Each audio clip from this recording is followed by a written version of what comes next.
یسألونک عن الشہر الحرام، میرے پیغمبر یہ سوال کرتے ہیں آپ سے عن الشہر الحرام، ان کا مطلب سے شہر، مہینہ، حرام احترام والے مہینے۔ پہلے بھی یہ بات گزر چکی ہے کہ 4 جو مہینے وہ احترام والے ہیں، 3 تو لگاتار ہیں، ذی قعدہ ہے، ذی الحجہ ہے، محرم ہے، اور چوتھے نمبر پر رجب ہے۔ رجب الگ ہے، الگ تھلگ ہے ان سے۔ تو یہ جو 4 مہینے سیدنا ابراہیم علیہ السلام سے لے کر محمد صلی اللہ تعالی وسلم تک تمام ادیان میں اکثر مطلب خانہ کعبہ وغیرہ میں جو مشرکین مکہ بھی باقاعدہ احترام کے ساتھ ان 4 مہینوں میں آپس میں لڑائی کرتے تھے، لیکن یہ 4 مہینوں میں آپس میں لڑتے بھی نہیں تھے کہ یہ اشہر حرم تھے کہ ان مہینوں میں کوئی کسی سے لڑ نہیں سکتا ہے۔ تو جب اسلام آیا تو اب فرمایا گیا کہ یسألونک، میرے پیغمبر آپ سے یہ بھی سوال کیا جائے گا عن الشہر الحرام، محترم مہینوں کے بارے میں، کہ ان محترم مہینوں میں قتال فی، قتال کرنا کیسا ہے، لڑائی کرنی کیسی ہے، ٹھیک ہے۔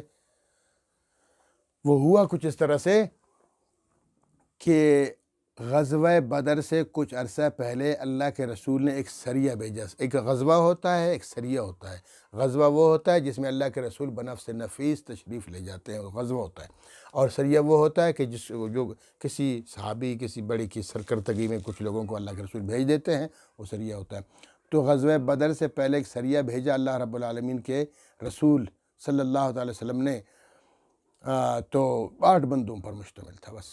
تو فرمایا کہ ایک قافلہ جا رہا ہے کفار کا، جاؤ، اس پہ 4 بندے ہیں، آپ 8 کافی ہو، جاؤ، بس جہاد کا حکم ملا ہے تمہیں، جاؤ۔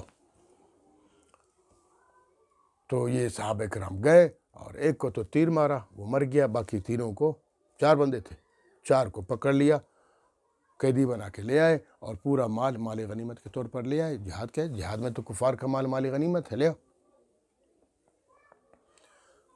تو اب یہ دن کون سا تھا؟ یہ تھا رجب سے پہلے، جمادی الاولیٰ، جمادی الثانی، جمادی الثانی کے آخری ایام تھے، اللہ کے رسول نے بھیج دیا۔ یہ جب وہاں پہنچے تھے تو وہ 30 تھا، 30 جمادی الثانی کی 30 تاریخ تھی کہ اس بندے کو مارا اور پھر قبضہ کر لیا اور جناب مال غنیمت حاصل کر لیا، جہاد مکمل ہو گیا۔ تو کفار کو جب یہ بات پہنچی مشرکین مکہ کو، انہوں نے کہا واہ واہ واہ واہ، رجب کی 1 تاریخ کو انہوں نے مارا ہے، بڑا واویلا کر دیا کہ بھئی رجب کا مہینہ ہے، یہ محترم اشہر حرم میں سے ہے، جو 4 مہینے محترم ہیں ان میں قتال کرنا جائز نہیں ہے۔ تو جب اللہ کے رسول کو یہ بات پہنچی تو شروع میں اللہ کے رسول نے بھی یہ مال غنیمت قبول نہیں فرمایا کہ تم لوگوں نے 1 رجب کو تم لوگوں نے یہ جو اشہر حرم میں۔ تو پھر جب یہ آیتیں اتری تو اللہ رب العالمین نے قبول فرمائی۔ وہ کیا ہے؟ وہ یہ ہے کہ دیکھیں، پہلی بات یہ میں پہلے سے عرض کر دوں پھر ترجمہ کرتا ہوں کہ اشہر حرم جو 4 مہینے ہے، ذی قعدہ ہے، ذی الحجہ ہے، محرم ہے، اور چوتھا رجب ہے۔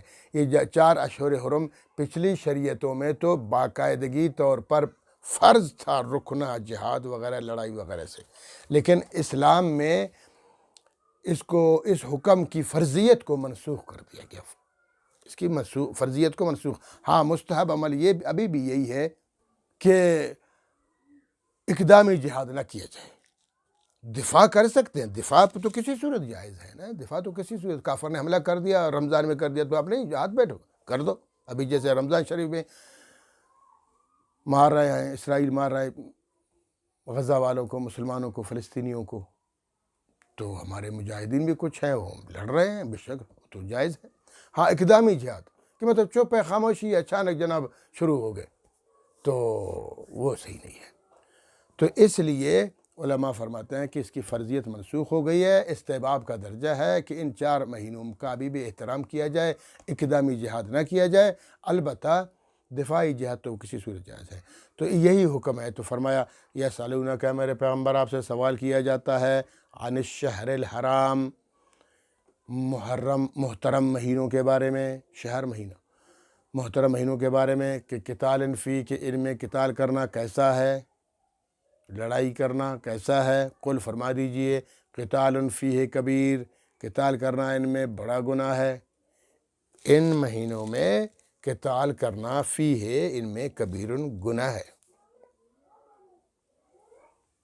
لیکن ایک بات یاد رکھو مشرکو، تم لوگوں نے کہا ہاں بھائی رجب کی یکم رجب المرجب کو مسلمانوں نے کفار کے قافلے پہ قبضہ کر لیا، جہاد کیا، تو جب کہ یہ تمہارے دین میں بھی ہے کہ تو اللہ فرماتے ہیں کوئی بات نہیں، وَصَدٌّ عَن سَبِيلِ اللَّهِ، اللہ کی راہ سے لوگوں کو روکنا، جہاد سے لوگوں کو روکنا، حج کرنے سے لوگوں کو، حج سے روکتے تھے نا، روکنا، اور آگے فرما کفر بھی، اور پھر اللہ کے ساتھ کفر کرنا۔ کفر یہی ہے کہ کئی خدا ماننا، یا اللہ کا انکار کر دینا، یا اللہ کے احکامات کا انکار کر دینا، اللہ کے رسولوں کا انکار کر دینا۔ تو تم کون سے اچھے ہو؟ وَصَدٌّ عَن سَبِيلِ اللَّهِ، اللہ کی راہ سے لوگوں کو روک رہے ہو، وَكُفْرٌ بِهِ، اللہ کے ساتھ کفر کر رہے ہو، وَالْمَسْجِدِ الْحَرَامِ، مسجد حرام سے لوگوں کو روکتے ہو، عبادت کرنے سے روکتے ہو، حج عمرہ کرنے سے روکتے ہو، اور خود اس میں جا کے بت رکھے ہوئے تھے، 360 ظالموں، اللہ کے گھر میں شرک کرتے ہو، شرک پھیلا رہے ہو۔ ہاں، وَإِخْرَاجُ أَهْلِهِ، اور پھر جو اس کے اہل ہیں، جو مکے والے ہیں، رسول اللہ صلی اللہ علیہ وسلم ہیں، ابو بکر، عمر و علی ہیں رضی اللہ عنہم، باقی صحابہ کرام ہیں، تم لوگوں نے ان کو مجبور کر دیا ہجرت کرنے پر، یہاں سے نکل جانے پر۔ وَإِخْرَاجُ أَهْلِهِ، اور پھر اس کے باشندوں کو، مکہ کے باشندوں کو مجبور کر دینا، نکل جانا۔ فرمایا اکبر عند اللہ، یہ تو اللہ کے نزدیک بہت بڑا گناہ ہے۔ تم لوگوں نے گناہ سمجھا یکم رجب کو جناب انہوں نے قبضہ کر لیا کفار کے کافرے پر، یہ کیا ہو گیا؟ تو چلو اگر وہ غلطی ہوئی تو یہ چونکہ کم غلطی ہے، اللہ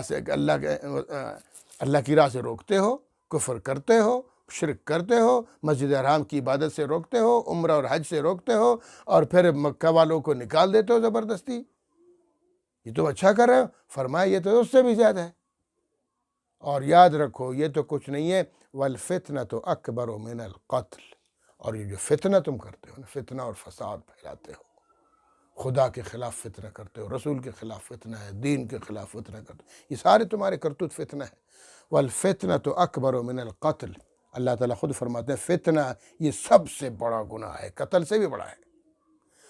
کوئی کسی کو قتل کرتا ہے، جو فتنہ پھیلاتا ہے، فتنہ پھیلانا قتل کیوں کہ ایک آدمی کو مارا جائے گا نا، اور فتنے میں تو سب آ جائیں گے، سب لپیٹ میں آ جائیں گے۔ تو لہٰذا تم فتنہ پرور ہو، کفار ہو، غلطی پر ہو،